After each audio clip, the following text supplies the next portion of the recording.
नमस्कार दोस्तों, तो कैसे हैं आप सब। उम्मीद करता हूं अच्छे ही होंगे। तो एक बार फिर से स्वागत है आप सभी का अपने यूट्यूब चैनल फैक्टर्स फैक्ट्री में।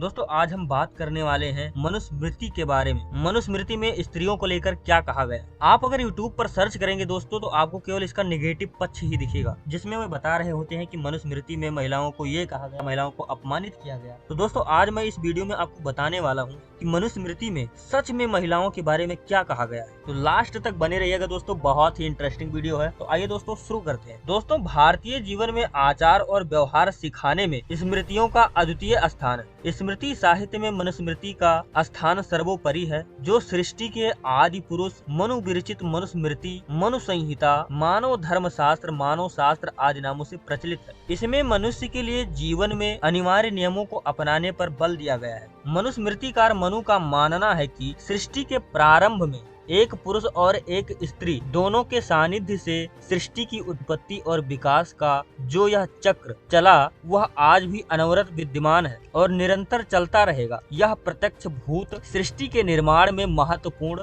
तत्व स्त्री अति महत्वपूर्ण है। उसके अभाव में सृष्टि की कल्पना असंभव है।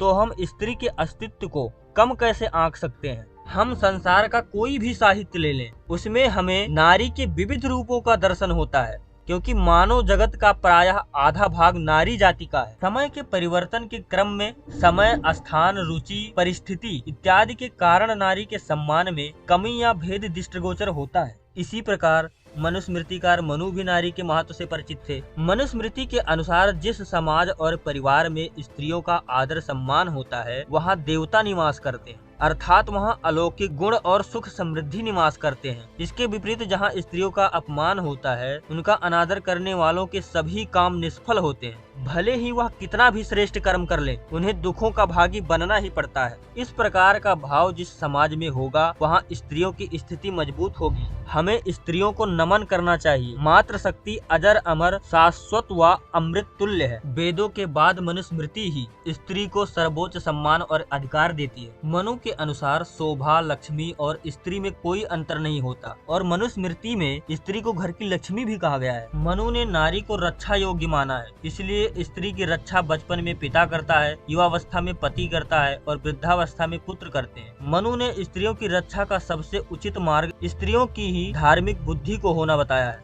क्योंकि जो स्त्रियां धर्मानुकूल बुद्धि होने से अपनी रक्षा स्वयं करती हैं, वह ही सुरक्षित हैं, और जो स्त्रियां धर्म विरुद्ध बुद्धि की होती हैं, वह आप्त एवं आज्ञाकारी पुरुषों के द्वारा घर में रोकी जाती हुई भी सुरक्षित नहीं होती हैं।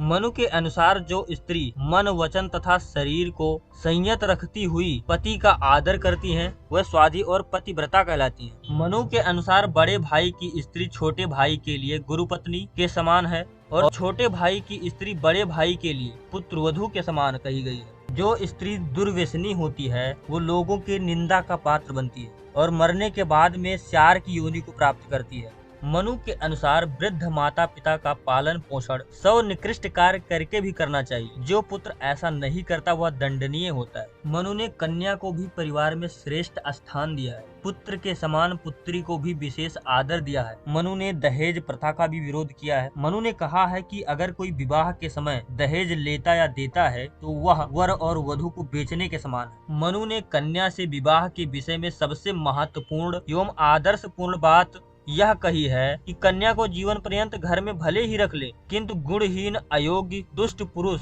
के साथ कदापि विवाह नहीं करना चाहिए। मनु कन्या को माता पिता पर बोझ नहीं समझते थे। नारी के बारे में इतने पॉजिटिव थॉट जो हैं, वो मनुस्मृति में बताए गए हैं। ये हमें कोई क्यों नहीं बताता, बस केवल निगेटिव पक्ष को ही लेकर भगे हुए हैं, समाज में वही फैला रहे हैं। अगर उसके दुर्गुणों को न बताकर उसकी अच्छाइयों को बताएं, तो समाज का शायद भला हो जाएगा। हाँ, मैं मानता हूँ कि मनुस्मृति में नारियों को लेकर कुछ गलत धारणाएं हैं, पर हो सकता है उस समय की वैसी स्थिति कुछ ऐसी रही हो। समाज में ऐसा असंभव है कि किसी भी मनुष्य में गुण हो और अवगुण न हो। तो हमारा कर्तव्य ये बनता है कि हम उसके गुणों को धारण करें और जो उसके अवगुण हैं उसको इग्नोर कर दें। तो दोस्तों, बस आज के लिए इतना ही। अगर वीडियो आपको अच्छा लगा हो तो लाइक करो, शेयर करो, चैनल पे न हो तो चैनल को सब्सक्राइब कर लो और बेल आइकन को प्रेस कर दो, ताकि ऐसी इंटरेस्टिंग और मोटिवेशनल वीडियो देखने को मिलती रहे। तो जय हिंद, जय भारत, बाय बाय।